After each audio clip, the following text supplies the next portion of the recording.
शुरुआत मैं फिर आशीष जी से ही करूंगा। ठीक है, कानून बनाने जा रहे, मान लेते हैं आपकी मंशा भी बिल्कुल ठीक है, फिर भी जो संशय और संदेह है बाकी विपक्षी दलों को, जिसको इंडिया ब्लॉक करते हैं, उस पर आप क्या बोलेंगे?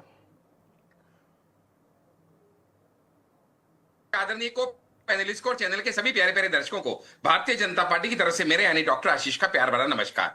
किसी बहुत ही ज्ञानी व्यक्ति ने कहा था कि darkness is nothing but absence of light, यानी अंधेरा अपने आप में कुछ नहीं है, सिर्फ उजाले की कमी को अंधेरा कहा जाता है। ऐसी अज्ञानता अपने आप में कुछ नहीं है, सिर्फ ज्ञान की गायब होने को अज्ञानता कहा जाता है।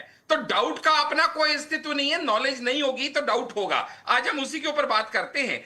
एक्चुअली क्या है कि जनता ने विपक्ष से जब जब उम्मीद की कि वो दल हित से ऊपर उठ के राष्ट्र हित की बात करे, तब तब विपक्ष ने उन्हें नाउम्मीद किया, क्योंकि सोने के पालने में पैदा होने वाले और चांदी के चम्मच से खाने वाले, जो खुद को हमेशा कानून से ऊपर रखना जानते हैं, वो ये समझ नहीं सकते कि वो युवराज और उनके सिपा सलारों को जब कानून के दायरे के अंदर लाने की बात की जा रही है तो ये इनसे हजम नहीं हो रही। आपने कहा विपक्ष को डाउट है, डाउट होना भी चाहिए, उनको परेशानी होनी भी चाहिए, क्योंकि गली के अंधेरे कोनों में जब लाइट लगाई जाए तो लुटेरों और झपट मारों को बेचैनी होना जायज है। जब पुलिस की गश्त बढ़ाने की बात की जाए तो चोर उचक्कों की रात की नींद जब उड़ना आप जायज अजीत है। पवार को एक दिन अजीत पवार को आप भ्रष्ट, महाभ्रष्ट कहते हैं, दूसरे दिन आपको उनको उप मुख्यमंत्री बनाते, तो डाउट तो होगा, संशय तो होगा जी। बराबर है विनोद जी, डाउट होना जायज है, मैंने कहा ना, लेकिन डाउट किसी एक व्यक्ति पे हो तो समझ में आता है। आप अगर कहें कि मैं हर संवैधानिक एजेंसी पे डाउट करूंगा, कीजिए, ईडी सीबीआई सब पे डाउट कीजिए, प्रशासन पुलिस आर्मी सब पे डाउट कीजिए। अरे इन सबसे ऊपर तो न्यायिक प्रक्रिया है ना।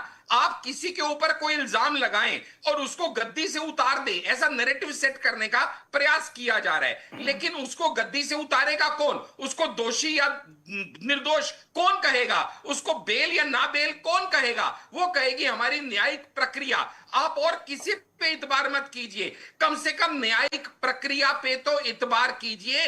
अगर आप उस पे भी इतबार नहीं करेंगे तो मुझे लगता है कि राम की संस्कृति के देश में रहने की आपको जरूरत नहीं है, आप रोम की संस्कृति में ही चले जाइए, आप वहीं सही रहेंगे। मैं अपने कांग्रेस के वरिष्ठ मित्र को सिर्फ ये कहना चाहूंगा कि देखिएगा, इल्जाम लगाना आपके लिए सही है, आप ऑपोजिशन में हैं, लेकिन इल्जाम लगाने के बाद जब उसका इलाज किया जाता है तो आप भाग क्यों जाते हैं? आपने कहा कि भैया बेमतलब के वोटर बहुत हैं, इधर उधर के फालतू वोट बढ़ रहे हैं, और जब बिहार में एसआईआर शुरू किया गया तो आप उससे तिल मिला गए। अब आप ही कह रहे हैं इसके खिलाफ केस, उसके खिलाफ केस, ये भ्रष्टाचार, वो भ्रष्टाचार। तो जब हम सभी भ्रष्टाचारियों को उनके अंजाम तक पहुंचाने के लिए 130वां अमेंडमेंट लेके आ रहे हैं, तो आप उससे भाग क्यों रहे हैं? आप पॉलिटिक्स ऑफ डिस्कशन पे रहिए ना, आप पॉलिटिक्स ऑफ डिसरप्शन में क्यों रहते हैं? आप चर्चा कीजिए। हमने आपको ओपन न्योता दिया कि हम जेपीसी बना देते हैं, आप जेपीसी से भी बाइकआउट करने की बात कर रहे हैं। समाजवादी पार्टी कहती है, कांग्रेस कहती है, टीएमसी कहती है हम जेपीसी का भी बाइकआउट करेंगे। अरे भैया तो क्या करें? हम संविधान की माने, कानून की माने, या जो कांग्रेस कहे वही मान ले? वो जमाने बीत गए जब India is Indira and Indira is India कहा जाता था। वो अब जमाना नहीं रहा जब Congress is country and country is Congress कहा जाता था। आज का देश संविधान से चलेगा, कानून से चलेगा, प्रक्रिया से चलेगा। अब जेपीसी से क्यों भाग रहे हैं? चर्चा का भाग बनिए ना।